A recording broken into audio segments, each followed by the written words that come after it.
We are heading into round 7 of the Premier League this weekend with 5 teams still searching for their first Premier League win this season. Feels like deja vu talking about this. I mean, there's a reason for that, and we might well be doing it again, looking at some of these fixtures that the Fab 5, the Faltering 5, use whatever words you're comfortable with, are going to encounter this weekend. Get involved in the comments. Will the winless 5 finally get off the mark?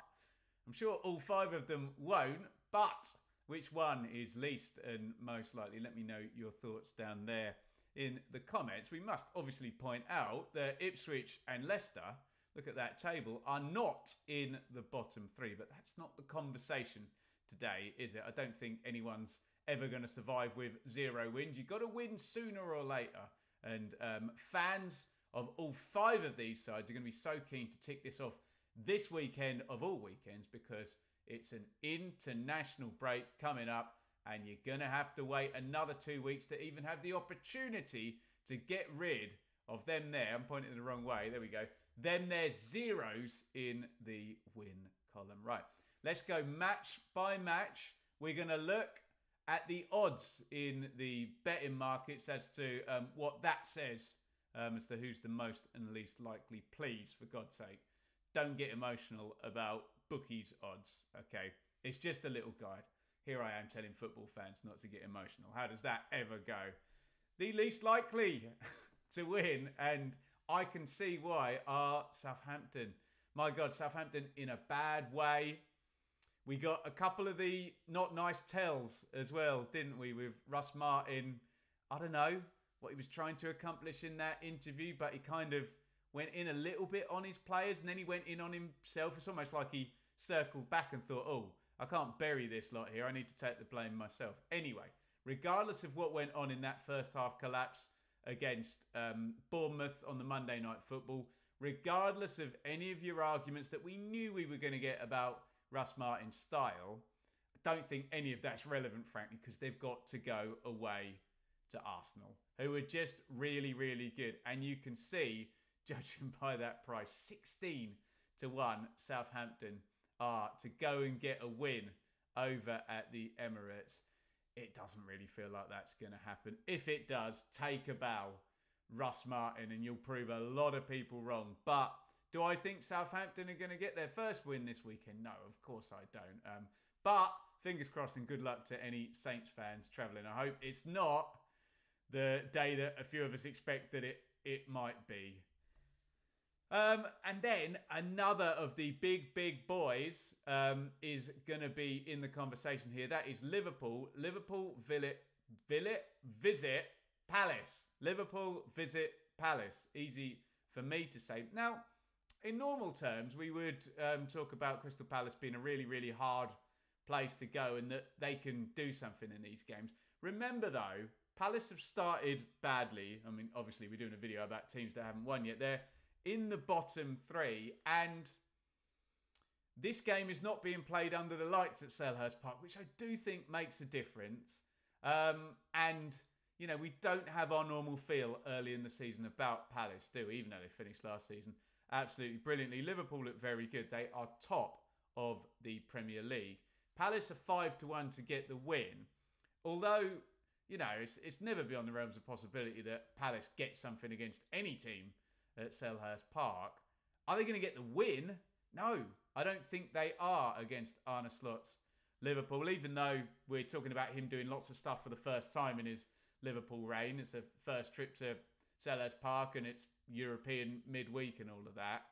I just don't see Liverpool losing. Ergo, I don't see Palace winning. So I think the zeros might be continuing. Here we go then.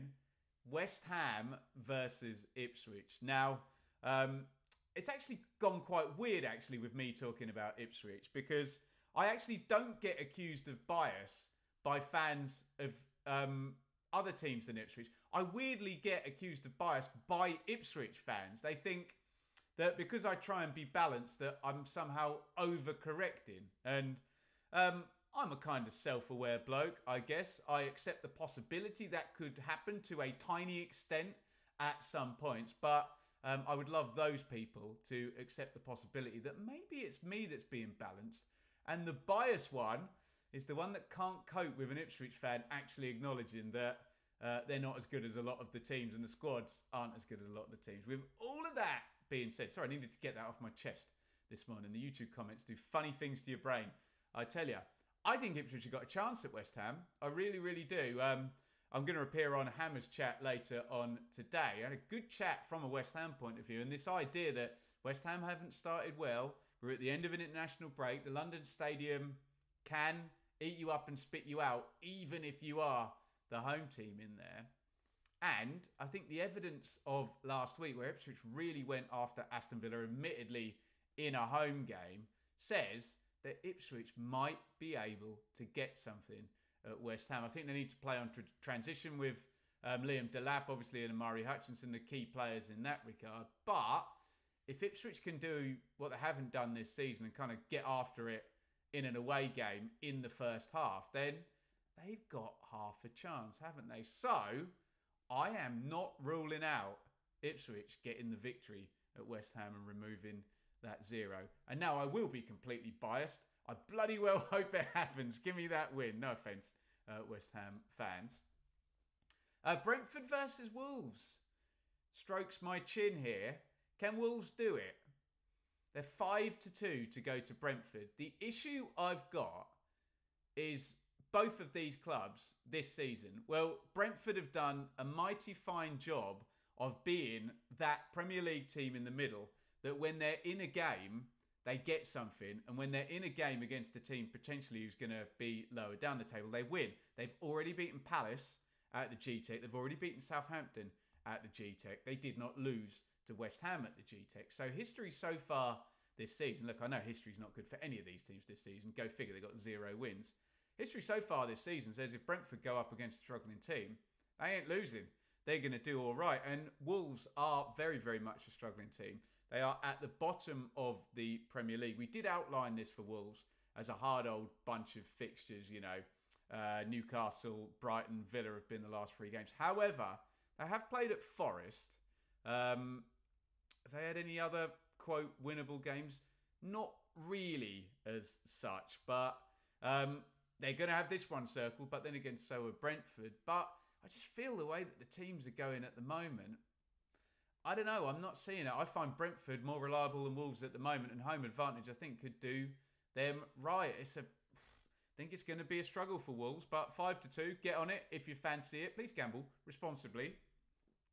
And finally, Leicester are, according to the market, the most likely to win their game. Not been totally feeling the kind of vibe around Leicester and the Steve Cooper and the fans, and you know, seeing a lot of kind of suspicion from the fans about Cooper. I really like Cooper. I've said that repeatedly on this channel. But look, maybe the Leicester fans, having been where they've been in Europe in recent times and functioning as often winning a lot of Premier League games, and I mean, do we ever bring the Premier League win into it, or is that just the wonderful outlier of all outlier seasons? I don't know, you tell me. But Leicester fans are certainly used to a bit better than relegation and a season in the Championship and then struggling at the bottom, aren't they, historically? So I get why their expectations are higher.